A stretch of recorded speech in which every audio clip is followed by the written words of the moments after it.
Welcome to the Orange County chapter of the American Advertising Federation's podcast. This podcast is all about talking to different people in the advertising and marketing industry. And today we'll be talking to Dalip Jaggi, who is the CEO and owner of Devise Interactive. And we're going to learn all about being an entrepreneur. Good to see you, Dalip. Yeah, thank you so much for doing this. Appreciate it. Thank you for having me. Absolutely. So the first question, of course, is tell us a little bit about your company. What do you do?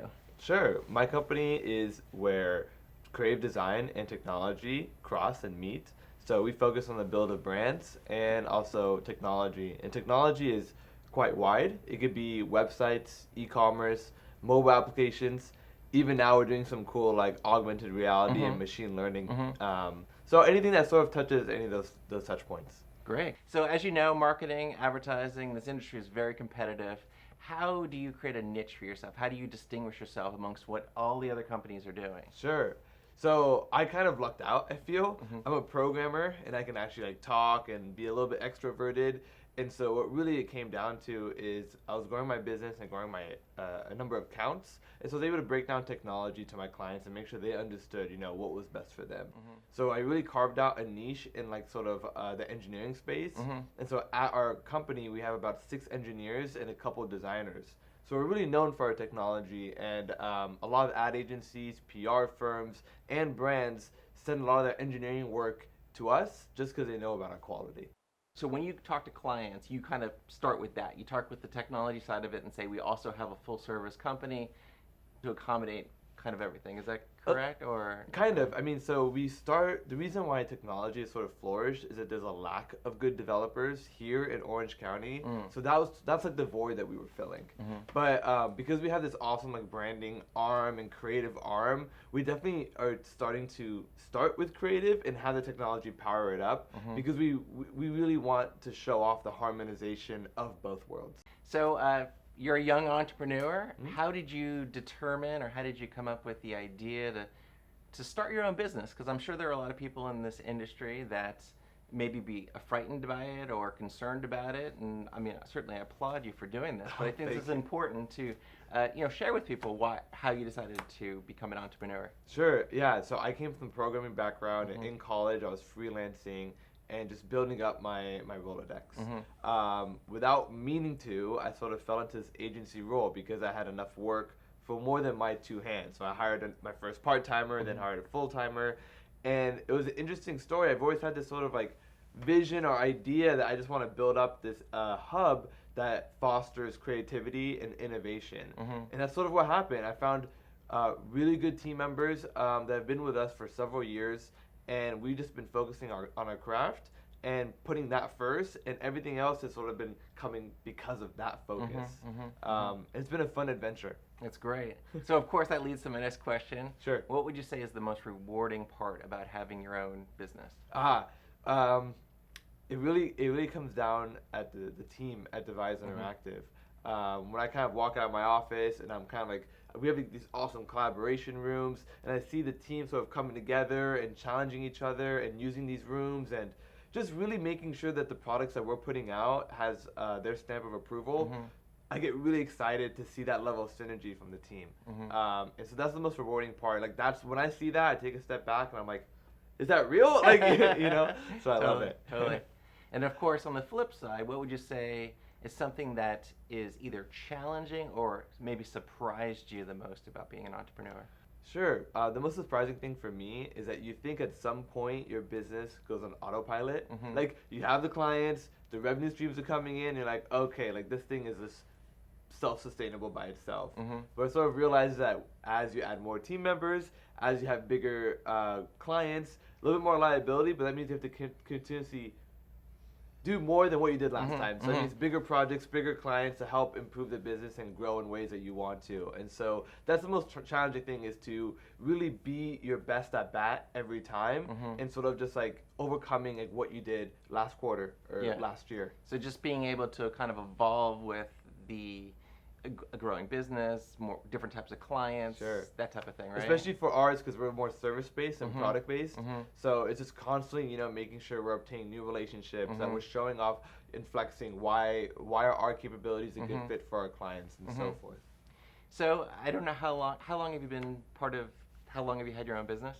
3.5 years. 3.5 years. Or as Devise Interactive, but I've been freelancing for like 7 years. Oh, wow. Okay. So what is one thing, if you were to give advice to someone starting their own business, what's one thing you know now that you wish you knew when you started? So I think if I look back at myself a couple years ago, we kind of want like all the puzzle pieces to fit right away. Uh-huh. And with that, like, we're rushing everything. We want more clients, we want more projects. We want all the processes. And I think back then, like, mentally, I was like, oh, like, we got to sprint and do it all in now. Mm-hmm. I think now I'm a little bit more like, let's take a step back. Mm-hmm. Things take a little bit of time. They have their own, like, evolution in terms of how to establish new processes in the company. So I'm a little bit more poised, a little bit more, like, level-headed when it comes to that. Okay. And so that's something I think, like, what I know today that's much different than when I thought, like, 2-3 years ago. Oh, that makes sense. So, of course, this podcast is all about education. For those watching it, might want to start their own business as well. Sure. Is there any advice that you would share with somebody that wants to do their own business? Yeah, I mean, each business is kind of different. If I was talking to somebody and they were doing something a little bit more service-based, kind of like ours, I would just say focus on the craft and focus on, make sure that you're the best at what you can be, because everything else, all the success follows that. Because that was the forefront and the focal point at Devise Interactive. We feel that our success is really rooted into that fundamental value of just, striving to do your best and, earn success sort of comes from that. So that's actually all the questions pertaining to entrepreneurship. We actually have a few questions just we like to ask everybody in general about marketing and advertising. Are you up for a few questions? Yeah. First question ultimately is, what brand or company do you feel is doing a good job now? What company do you think is doing something very innovative? I admire like what a lot of people admire is Tesla, just in terms of how they're improving like from highways, just from in the infrastructure perspective to also like the cars. So there are a lot of technologies that are going into that. Definitely Elon Musk is someone I admire and follow tremendously. Yeah, I definitely agree with you there.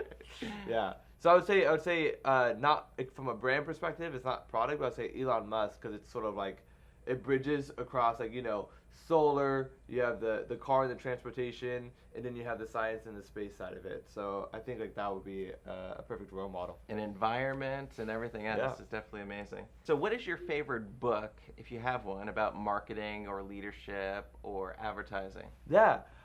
So I used to never read until actually like 6 months ago. Okay. And so now I'm literally on like this sea of just reading a lot of books. Okay. I don't have a favorite book, but I would say all the Tim Ferriss books that I've read are quite phenomenal. But the one that I have on my nightstand right now is How Do Things Catch on Fire? It's a little bit about marketing, how do things get a little bit viral, and so I would say that's a really good book. That's literally on my nightstand this minute. Have you read all of them, like the 4-Hour Work Week and all of this? Oh, okay. Oh, yeah. I think I even listened to Tim Ferriss's podcast. Okay. So you're a big fan. I'm a fan. It's his delivery that I like. Yeah. It's not only the thought process, it's the delivery on his podcast, the way he talks, and some of the speakers that he brings. I really like it. I enjoy it. That's great. I gotta check it out. So, how did you, after 6 months, or how did you not read until only 6 months ago? I mean, how did it come about where you're just like, oh, I need to learn more about? I was always focused on programming. Okay. Just straight up. Like, I was locking myself in my room, coding, and nothing else really mattered. Yeah. And I read here and there, but I think literally this year is where I really took it upon myself and found it, rather than just like sort of like check off, I'm reading a book, now it's becoming more of a hobby. Okay, makes sense. It's a good hobby to have. So it's good to have more education. Yeah. So what would you say is your favorite channel or platform, social platform, personally and for business? What's your favorite? Sure. Well, for myself, I'm just a huge Instagram fan. Really, because I like to see like my friends' faces. It humanizes the process a little bit. For work though, I mean, LinkedIn obviously is a little bit more professional, right? However, because of the culture that we have at Devise Interactive, I like the use of the Instagram social media platform, because it shows like the level of camaraderie, our team getting together. It shows like what we're really about. Okay. Right. So if anyone like follows our Devise Interactive account, you notice how active we are, and we really put some effort to showcase the culture here. You know what I like about it as well is that, Facebook, you post something and it kind of goes away after a little bit, or Twitter. Sure. But Instagram, you go on, it kind of tells the whole story. And Sure. I'm assuming that's one of the reasons you like it as well, because you can kind of look collectively on how. Yeah, I think little snippets, it kind of gives you like the highlight reel on Twitter for sure. But I mean, I love all social media. Facebook, I love Snapchat. And once again, humanizing the process. Yeah, that makes sense. Well, actually, thank you for your time today. This is all the time that we have. But before we go, we'd love to ask you, is there any particular websites or URLs that we can have people go to learn more about Devise or about yourself? Sure. I mean, you can check out our website. The agency website is www.deviseinteractive.com. And then that's our Devise Interactive, being our Instagram, Facebook, and all the different social media platforms. But really, I think that's like the one-stop shop for learning all about myself, all about what we do. And then I just like to say, like, I love to connect and get with people. So anyone, just feel free to reach out. Cool, and I'm sure they can find their Instagram from there as well, right? Oh, absolutely. Okay, perfect. Well, thank you very much for your time again today. You. Appreciate you doing this podcast. I appreciate it. And thank you again. All right, cheers.